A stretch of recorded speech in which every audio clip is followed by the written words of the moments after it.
John Deere is in major crisis after they did this. See, just minutes ago, a seismic shift shook American agriculture as John Deere, a name synonymous with farming strength and reliability, announced the relocation of its key manufacturing operations to Mexico. This bold decision ignited immediate outrage and fear among workers, farmers, and entire communities. They are asking, will this be stripping thousands of jobs overnight and destabilizing local economies that had long thrived on Deere's presence? And how will this affect us? Is the start of a new era?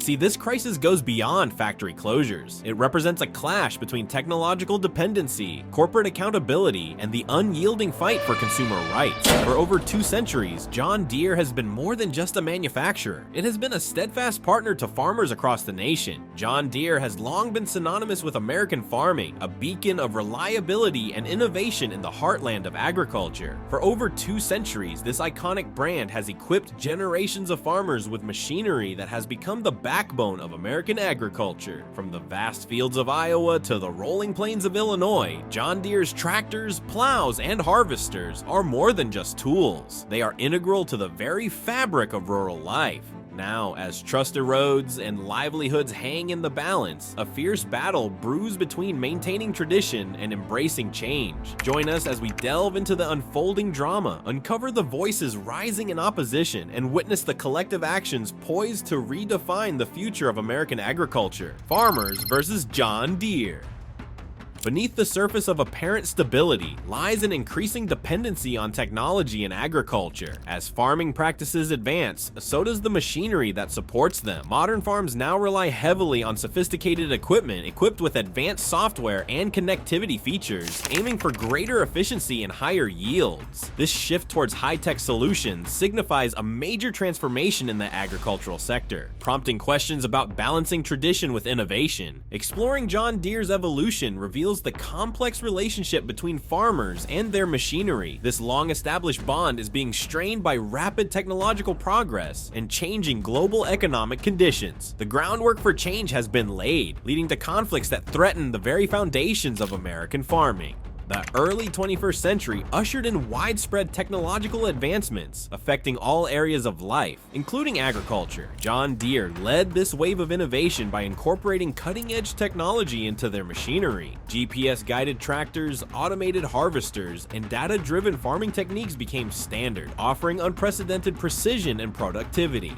This technological progression was not solely about improving performance. It was also essential for remaining competitive in the global market. As economies worldwide adapted to modern agricultural demands, John Deere faced the challenge of preserving its legacy while embracing new realities. The drive for modernization aligned with global trends, making manufacturing and production increasingly interconnected across borders. Outsourcing became a prevalent strategy for many corporations aiming to cut costs and access global talent. John Deere adopted this approach by shifting certain manufacturing processes overseas, responding to a competitive labor market and the need for cost-effective production. This move was viewed as necessary for maintaining profitability in an industry with thin margins and fluctuating demands. However, modernization also exposed underlying tensions within the agricultural community. While some celebrated technological advancements, others were skeptical and concerned. Dependence on sophisticated machinery introduced new vulnerabilities, such as reliance on software, specialized parts, and technical expertise that many farmers were unprepared to handle. The growing complexity of maintaining and repairing this equipment signaled upcoming challenges. Amid these changes, the socio-political climate began to evolve, highlighting issues of labor, economic stability, and the influence of large corporations on the future of farming. The stage was set for a confrontation between tradition and progress, with John Deere at the center of these dynamic shifts. The Catalyst Incident. In late 2022, John Deere's decision to move a significant portion of their manufacturing operations from Duca, Iowa to Ramos Arizpe, Mexico, sparked widespread controversy and conflict within the agricultural community. This move involved transferring the production of key equipment lines, including skid steers and compact truck loaders, to a foreign facility. The announcement shocked farming communities that depended on John Deere for jobs and economic stability. Thousands of workers faced uncertainty as their positions were relocated overseas. The company justified the move as a strategic response to a challenging labor market, aiming to reduce manufacturing costs and boost profit margins. However, many perceived it as a disregard for the livelihoods of American employees. Communities that thrived on John Deere's presence experienced significant economic disruption. Small businesses reliant on factory workers struggled as unemployment rates rose. Farmers, who saw John Deere as both their equipment provider and a pillar of their local economies, began to doubt the company's commitment to their welfare. This relocation was part of a broader pattern of outsourcing by John Deere. In 2022, the company had already moved tractor cab production, and plans to shift the production of mid-frame skid steer loaders and compact track loaders by 2026 heightened fears of an ongoing trend. As manufacturing expanded abroad, American farming strongholds showed signs of decline, leaving farmers and workers uncertain about their industry's future. This incident became a pivotal moment, positioning John Deere as a symbol of larger industrial changes. The immediate fallout included anger, fear, and uncertainty, laying the groundwork for a growing conflict that would challenge the core of American manufacturing and farming traditions. Erosion of trust. The relocation of John Deere's manufacturing operations had extensive repercussions beyond job losses. Trust, once fundamental to the relationship between the company and farming communities, began to deteriorate. Farmers and workers felt betrayed by a corporation they had supported for generations, questioning the motives behind the company's strategic choices. As news of the layoffs spread, communities struggled with the sudden unemployment of thousands of workers. Their skills and dedication seemed disregarded in favor of lower production costs. The impact extended beyond factories, causing entire towns to face economic downturns as consumer spending dropped and local businesses faltered without the steady income of their employees. The conflict between profitability and community welfare became a central concern. Many viewed John Deere's decisions as prioritizing shareholder profits over the well-being of their workforce and the local economies dependent on them. Following the layoffs, discontent began to grow in rural areas. Farmers, burdened by rising operational costs and witnessing the loss of local support structures, voiced their concerns more intensely. The erosion of trust extended beyond job losses, addressing the fundamental issue of who truly benefits from corporate decisions in a globalized economy. Over time, the initial shock transformed into a collective determination for change. Communities started organizing to hold the corporation accountable and protect their economic stability. These efforts laid the groundwork for collective actions aimed at challenging the status quo, setting the stage for a broader movement to reclaim control and ensure that future decisions consider the interests of all stakeholders. Economic tremors. The decision to relocate John Deere's manufacturing operations sent shockwaves through local economies, transforming stable communities into landscapes of uncertainty and anxiety. As the news broke, factories that had once buzzed with activity fell silent, workers faced with the grim reality of layoffs, and families braced for the financial strain ahead. The immediate consequence was a surge in unemployment rates, not just within the John Deere facilities, but rippling outward to local businesses that depended on the steady income of factory employees. Small towns, often centered around a single employer, saw a sharp decline in consumer spending. Restaurants, shops, and service providers felt the pinch as customers tightened their belts. The absence of workers meant less money circulating within these communities, leading to closures and reduced economic activity. The fear of prolonged instability loomed large, with many residents uncertain about their future and the sustainability of their livelihoods. Farmers, already grappling with the pressures of modern agriculture, found themselves caught in a web of economic instability. Their reliance on John Deere's equipment extended beyond the machines themselves. It was intertwined with the economic health of their communities. As operational costs rose and job security diminished, the overall sentiment grew increasingly tense. The fragile balance between maintaining profitability and ensuring community welfare was teetering, laying the groundwork for deeper unrest and a quest for answers. Fractured autonomy. Amidst the economic turmoil, another layer of complexity emerged with John Deere's implementation of software locks on their machinery. These digital barriers were initially marketed as enhancements to optimize performance and streamline operations. However, they quickly became symbols of control that limited the autonomy of farmers to repair and modify their own equipment. Farmers found themselves increasingly dependent on authorized dealerships for maintenance and repairs, creating a bottleneck that not only inflated costs but also extended at downtimes when machines broke down. The promise of advanced technology came with hidden strings, constraining the very people it was meant to empower. This shift significantly altered the relationship between farmers and their equipment, fostering a sense of dependency that many felt was unjust and exploitative. The introduction of software locks meant that simple repairs now required specialized knowledge and access to proprietary tools, which were often costly and time-consuming to obtain. Independent repair shops, once a vital part of rural economies, struggled to compete with the sanctioned options, further diminishing local employment opportunities. The erosion of autonomy was palpable, with farmers feeling trapped in a system that prioritized corporate control over their ability to manage and sustain their own operations. This dependence on John Deere's authorized services not only constrained the economic choices of farmers, but also ignited a broader conversation about the right to repair. The tension between technological advancement and personal sovereignty became a central issue, highlighting the growing divide between corporate policies and the needs of the agricultural community.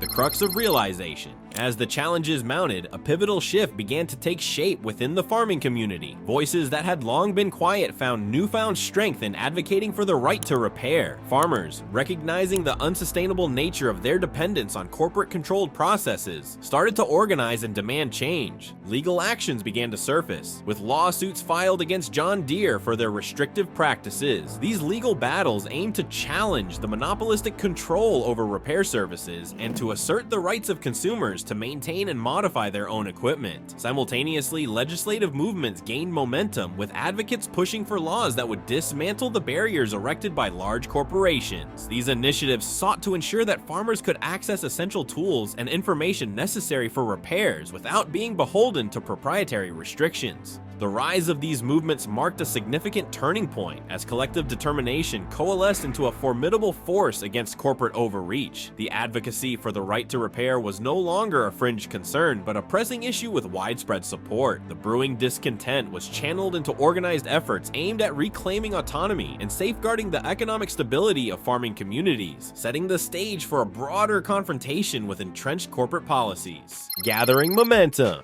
The momentum behind the right to repair movement continued to build, fueled by growing alliances both within and beyond the farming communities. Farmers joined forces with consumer rights groups, independent repair shops, and even some influential public figures who saw the merit in advocating for greater autonomy and fairness in the marketplace. Legislative efforts began to gain traction as states took notice of the mounting pressure and the tangible impacts on their local economies. Colorado, in particular, emerged as a frontrunner, passing legislation specifically targeting agricultural equipment manufacturers. These laws mandated that companies like John Deere provide farmers with the necessary tools, information, and access required to independently repair and maintain their machinery. Public opinion also began to shift as more people recognized the unfairness of forced dependencies and the long-term implications of such corporate practices. The discourse expanded beyond the immediate concerns of the agricultural sector, sparking debates about technological control and consumer rights in a broader context. The hope for legislative reform and advancements in consumer rights became a unifying theme as the collective efforts of various stakeholders aimed to bring about significant and lasting change.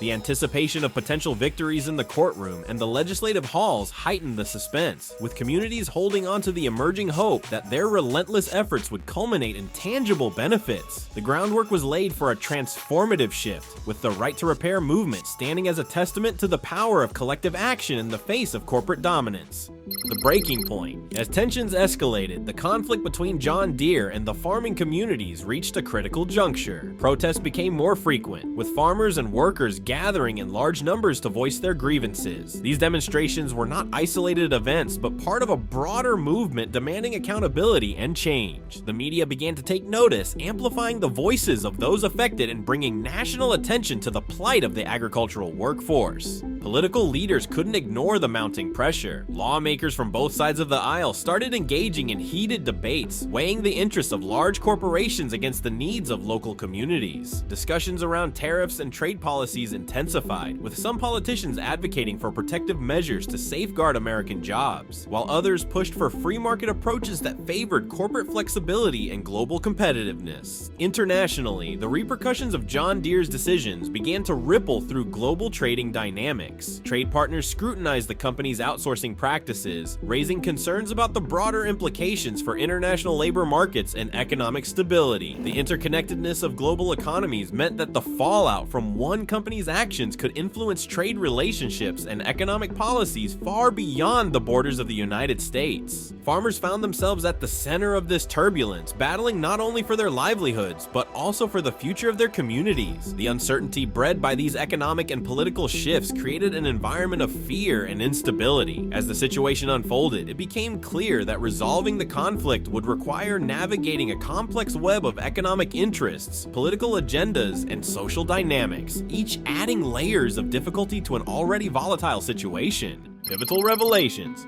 Amidst the chaos, pivotal revelations began to surface that changed the trajectory of the conflict. Investigative reports uncovered the extent of John Deere's financial strategies, including extensive stock buybacks and soaring executive compensation packages. These revelations painted a stark picture of a corporation prioritizing shareholder profits over the welfare of its employees and the communities they served. Documents revealed that in the past 2 decades, John Deere had spent over $43 billion on stock buybacks, diverting funds that could have been invested in local manufacturing or employee welfare programs. In 2023 alone, the company allocated more than $7 billion to repurchase its own shares, a move that critics argued was designed to inflate stock prices and enrich top executives. The CEO's compensation skyrocketed to $26.7 million, up from $20 million the previous year, highlighting a growing disparity between executive rewards and the struggles faced by ordinary workers. These insights ignited a fierce debate about corporate governance and ethical responsibility. Advocates for the farming communities used this information to argue that John Deere's actions were emblematic of a broader issue within corporate America, the neglect of worker welfare in pursuit of profit maximization. The revelations fueled public outrage and strengthened the resolve of the right to repair movement, providing them with concrete evidence to challenge corporate policies and demand greater transparency and fairness. Legal experts and economists weighed in, analyzing the long-term implications of such financial practices. Discussions centered on the sustainability of prioritizing short-term financial gains over long-term community and economic health. The balance of power within the industry was called into question, with many arguing that such practices undermined the very foundation of equitable economic growth and worker rights. Climax of the conflict arrived as the right to repair movement secured significant victories in both legal and legislative arenas. Courts ruled in favor of farmers and independent repair shops, mandating that John Deere and similar corporations provide the necessary tools, parts, and information required for autonomous maintenance and repairs. These rulings were celebrated as monumental triumphs for consumer rights, setting legal precedents that would challenge the monopolistic control exercised by large manufacturers. Legislative bodies followed suit, with several states enacting laws that reinforced these court decisions, ensuring that the rights of consumers to repair and modify their own equipment were protected. These laws not only impacted the agricultural sector, but also reverberated across other industries, inspiring similar movements in areas such as automotive and electronics. The power dynamic began to shift, with corporations being compelled to adopt more transparent and consumer-friendly practices. John Deere faced significant repercussions, both financially and reputationally. The increased cost of compliance and the loss of control over their proprietary systems forced the company to rethink its strategies. The backlash from consumers and advocacy groups led to a decline in brand loyalty, as many farmers and consumers turned to alternative suppliers who were perceived as more ethical and supportive of their rights. Industry dynamics underwent a transformation as the landscape for consumer rights evolved.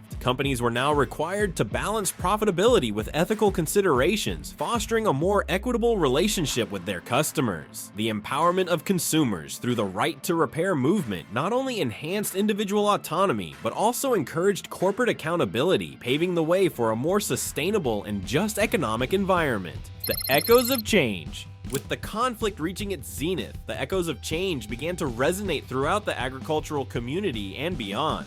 While major legal and legislative victories had been achieved, the journey towards complete corporate accountability and sustainable practices was far from over. Communities began to witness the immediate benefits of these changes, but also recognize the need for ongoing vigilance to maintain and expand these gains. The economic landscape started to stabilize as local businesses adapted to the new reality. Independent repair shops flourished, becoming vital hubs of support for farmers who now had greater control over their equipment maintenance. The infusion of funds and opportunities into these local enterprises helped revive struggling towns, restoring economic activity and fostering a sense of resilience among residents. However, the transition was not without its challenges. The shift towards more autonomous operations required farmers to acquire new skills and adapt to evolving technologies. Educational programs and support networks emerged, aimed at equipping farmers with the knowledge and tools needed to thrive in this new paradigm. This period of adjustment underscored the importance of community support and collective effort in overcoming systemic changes. The broader conversation around technology and corporate ethics continued to evolve, with the right to repair movement serving as a catalyst for wider societal discussions. Topics such as technological dependency, consumer rights, and the role of corporations in shaping economic and social landscapes gained prominence, influencing policies and shaping public opinion. As the dust began to settle, the communities affected by John Deere's decisions reflected on the profound impact of their collective actions. The struggle had not only led to tangible changes in corporate practices, but had also fostered a renewed sense of empowerment and solidarity among farmers and workers. The echoes of this transformative period served as a reminder of the power of unity and advocacy in driving meaningful and lasting change. Cultivating new horizons. In the wake of significant legal and policy changes, communities began to navigate the immediate aftermath with a sense of cautious optimism. The successful implementation of right-to-repair laws not only restored a measure of autonomy to farmers, but also sparked widespread reflection on the broader implications of these victories. Farmers and local businesses found themselves at a crossroads, contemplating the future of their operations in a landscape that had fundamentally shifted. Adaptability became a cornerstone of this new era. Farmers embraced innovative practices, integrating advanced technologies with newfound independence. Workshops and training programs emerged, designed to equip agricultural workers with the skills necessary to maintain and repair their machinery independently. This emphasis on education and self-sufficiency fostered a spirit of resilience, empowering individuals to take control of their tools and, by extension, their destinies. Communities also witnessed a blossoming of local entrepreneurship. Independent repair shops, once struggling to compete with corporate dealerships, began to thrive. These establishments, grounded in trust and local knowledge, became vital hubs for support and collaboration. The revitalization of these businesses not only provided economic relief, but also reinforced the importance of community solidarity in the face of corporate dominance. As discussions around consumer rights and technological autonomy gained momentum, philosophical questions emerged about the nature of ownership and control in a digital age. The balance between embracing technological advancements and maintaining personal sovereignty became a focal point of public discourse. This period of reflection highlighted the intricate interplay between innovation and tradition, urging society to navigate these changes with a mindful approach that values both progress and autonomy. Weaving the fabric. The consolidation of legal and legislative gains set the stage for a deeper examination of their broader impacts on rural economies and independent repair shops. As local businesses flourished, a renewed focus on sustainable practices and local manufacturing began to take root. Communities recognized the value of supporting local industries, which not only bolstered economic stability, but also promoted environmental stewardship through reduced transportation emissions and sustainable production methods. Efforts to strengthen local manufacturing were complemented by initiatives aimed at enhancing sustainability in agriculture. Farmers adopted eco-friendly techniques and technologies, integrating them with the autonomy granted by right-to-repair laws. This synergy between sustainability and self-sufficiency fostered a holistic approach to farming, where economic viability and environmental responsibility coexisted harmoniously. The narrative of resilience and resourcefulness became a defining characteristic of these communities. Farmers and business owners alike showcased their ability to adapt to changing circumstances, leveraging their collective strengths to overcome challenges. Stories of collaboration and innovation emerged, illustrating how communities could thrive by embracing change while staying true to their roots. Support networks and cooperative organizations played a pivotal role in this transformation. These entities facilitated the exchange of knowledge, resources, and support, ensuring that no individual or business had to navigate the complexities of modern agriculture alone. The interconnectedness fostered by these networks cultivated a robust and dynamic local economy, where each participant contributed to the collective prosperity of the community. Towards resolution. As lingering tensions began to subside, communities moved toward addressing the remaining questions about technological control and corporate governance. The journey toward resolution was marked by ongoing efforts to ensure that the gains achieved were not only maintained but also expanded to benefit a broader spectrum of stakeholders. Consumer advocacy groups continued to champion the cause, pushing for further reforms that would safeguard the interests of farmers and consumers alike. The importance of consumer advocacy and legal protections became increasingly evident. Legislative bodies and regulatory agencies remained vigilant, monitoring corporate practices to prevent future instances of overreach. Policies were refined and expanded, addressing emerging challenges and ensuring that the rights of consumers to repair and modify their equipment were firmly entrenched in law. Hopeful trajectories began to emerge for both the agricultural sector and consumer rights movements. The successes of the right to repair movement inspired similar initiatives across different industries, fostering a wave of consumer empowerment that transcended the boundaries of farming. This ripple effect underscored the universal relevance of autonomy and accountability in an interconnected world. Economic indicators began to reflect the positive impact of these changes. Local economies showed signs of revitalization, with increased employment rates and heightened consumer confidence. The shift towards ethical corporate practices not only enhanced brand loyalty, but also attracted new investments from those who valued transparency and fairness. The agricultural landscape, once marred by conflict and uncertainty, now bore the signs of a hopeful and sustainable future. But what's your thoughts on this? Let's know in the comments. Thanks for watching, and I will see you on the next video.